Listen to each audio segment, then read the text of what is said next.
Yang ditunggu supporter timnas Indonesia akhirnya datang juga. Mauro Zijlstra diinginkan orang penting di skuad Garuda. Dia bilang, saat ini kita juga sedang melakukan proses. Dan dia juga melakukan proses itu dengan Vardy, agen dari timnas Indonesia. Dia juga bilang bahwa saat ini harus mengurus beberapa hal soal paspor Belandanya. Tambahnya, menariknya lagi, timnas Indonesia nampaknya kembali akan ketiban rezeki nomplok. Sebab salah satu pemain kelas Eropa, jebolan Bayer Leverkusen bernama Reno Mons, bisa langsung memperkuat Garuda tanpa perlu proses naturalisasi. Kabar lainnya, Oli Romeni ungkap satu momen menyakitkan saat bela timnas Indonesia. Dia kecewa karena mereka dalam posisi ketinggalan skor dari Socheros. Sambil membawa bola ke tengah lapangan, dia tidak menahan emosi karena belum bisa memberikan kemenangan di laga tersebut. Timnas Indonesia ketinggalan skor 4-1. Sementara itu, Elkan Bagot jadi salah satu pemain pertama yang dinaturalisasi ke timnas Indonesia pada era pelatih Shin Tae-yong. Elkan Bagot hampir selalu jadi pilihan utama ST. Sebelum akhirnya menghilang, ex-pemain Ipswich Town itu tercatat sudah mengoleksi 22 caps bersama timnas Indonesia dengan koleksi 2 gol. Sementara di sisi lain, tak ada nama Elkan Bagot di skuad timnas Indonesia. Ini reaksi netizen. PSSI mengumumkan secara resmi sebanyak 32 pemain yang dipanggil ke timnas Indonesia untuk menghadapi Cina dan Jepang. Namun, tak sedikit yang salah fokus karena tak ada nama Elkan Bagot. Elkan Bagot dan Cyrus Margini nggak dipanggil.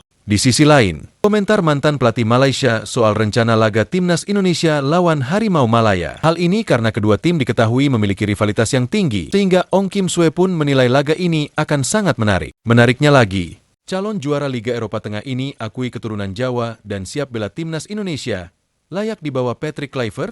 Baru-baru ini, ada satu pemain dari Liga Eropa Tengah yang mengaku memiliki darah Indonesia dan siap dinaturalisasi. Dia adalah Ruggero Manes. Pemain berusia 27 tahun ini mengklaim memiliki garis keturunan Jawa dari sang kakek.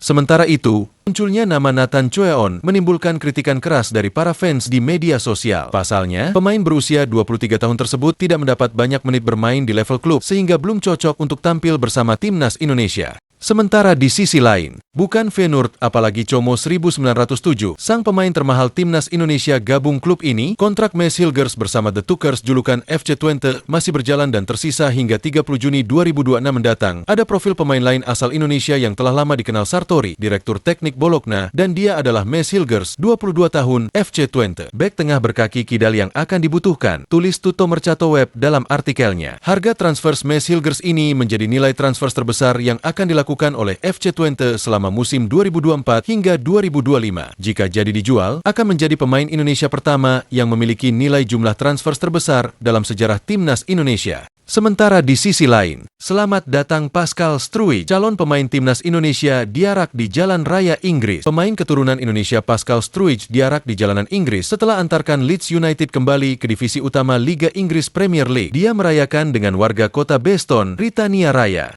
Sementara di sisi lain, main naturalisasi timnas Indonesia ini kecewa berat usai resmi dilarang main jelang laga penentu. Konfirmasi terancam telat gabung TC di Bali. Kapten timnas Indonesia itu harus rela dilarang bermain pada laga krusial klubnya, yakni Venezia pada pekan terakhir Liga Italia 2024 hingga 2025. Kabar lainnya, PSSI menegaskan bahwa tidak akan menambah naturalisasi pemain keturunan di bulan Juni. Artinya, Pascal Struijk dipastikan gagal membela timnas Indonesia lawan Cina pada Juni 2025 mendatang. Tidak ada penambahan pemain keturunan baru di bulan Juni untuk timnas senior, tulis laporan Instagram Football Indonesia.